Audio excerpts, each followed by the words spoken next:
Shuttle girl Saina media के पीछे न भागकर सदैव अपने प्रदर्शन में सुधार की संभावना को खोजती रहती है।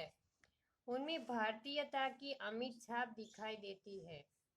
उन्हें 2012 में लंदन ओलंपिक खेलों में कांस्य पदक जीतकर पहली भारतीय बैडमिंटन खिलाड़ी बनने का गौरव प्राप्त है। ऐसा संभव हुआ उनके अथक परिश्रम और प्रबल चेष्टा के कारण। साइना भारत की एकमात्र ऐसी खिलाड़ी है जिन्होंने ओलंपिक में बैडमिंटन में भारत को एक पहचान दिलाई। उन्होंने कॉमनवेल्थ गेम्स 2006 में कांस्य पदक, 2010 नई दिल्ली में स्वर्ण पदक और 2008 पुणे महिला एकल में भी स्वर्ण पदक प्राप्त कर अंतर्राष्ट्रीय ख्याति प्राप्त की।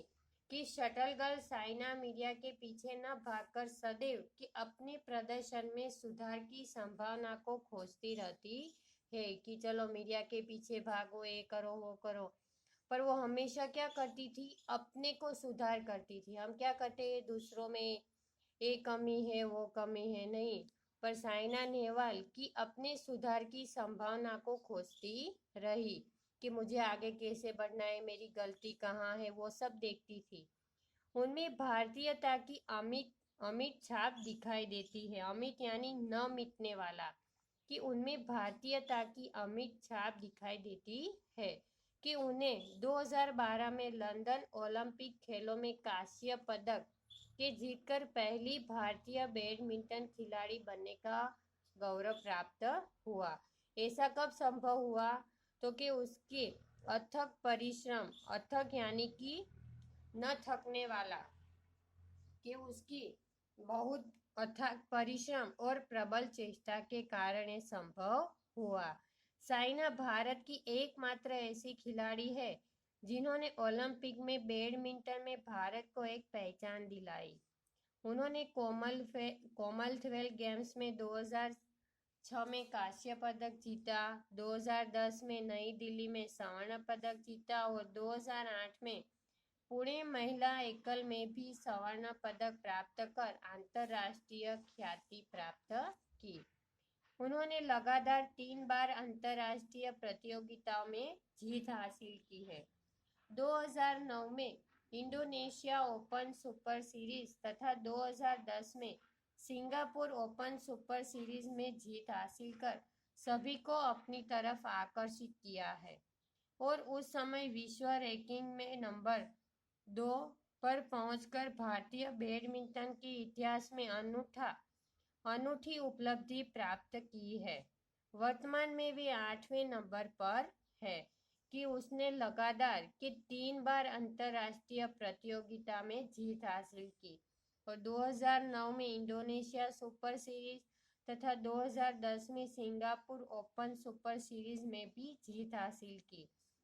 तो सबका ध्यान उसकी तरफ आकर्षित है और उस समय विश्व रैंकिंग में नंबर 2 पर पहुंचकर भारतीय बैडमिंटन के इतिहास में अनूठी यानी विलक्षण उपलब्धि प्राप्त की है। वर्तमान में कि अभी वो नंबर कितना है, 8वां है। साइना की सहजता व सरलता में भारतीयता की झलक मिलती है। प्रतिभा और हौसले से युक्त साइना भारत की सच्ची सुपुत्री है। उनकी उपलब्धियां सफलता का गुणगान करती है। साइना उन सभी लड़कियों के लिए एक आदर्श बनी है जो कुछ करना चाहती है। उन्होंने अपने एक वक्तव्य में ओलंपिक के दौरान कांस्य पदक प्राप्त होने पर बताया कि जब ओलंपिक में कि कांस्य पदक उसको प्राप्त किया तब उसने क्या बोला था, देखिए। जब मैं पोडियम में खड़ी थी और मुझे कांस्य पदक पहनाया गया तब तिरंगा झंडा ऊपर जा रहा था और भारतीय दर्शक जोर जोर से मेरा नाम पुकार रहे थे। तब मैं आंसुओं को रोक नहीं पाई। यह मेरे जीवन का सबसे बड़ा क्षण था और मेरे लिए बहुत ही गर्व की बात थी। तो इसके लेखक है लक्ष्मी जैन। तो ये सब कब हासिल होता है कि हमें पूरी लगन से, मेहनत से, धैर्य से अपनी लक्ष्य तरफ आगे बढ़ना चाहिए, तो ही हमारा लक्ष्य ये सफल होता है। तो इसके लिए हमें खूब यानी बहुत ही मेहनत करनी होगी। तो ये पूरा लेसन है, आपको रीड करना है।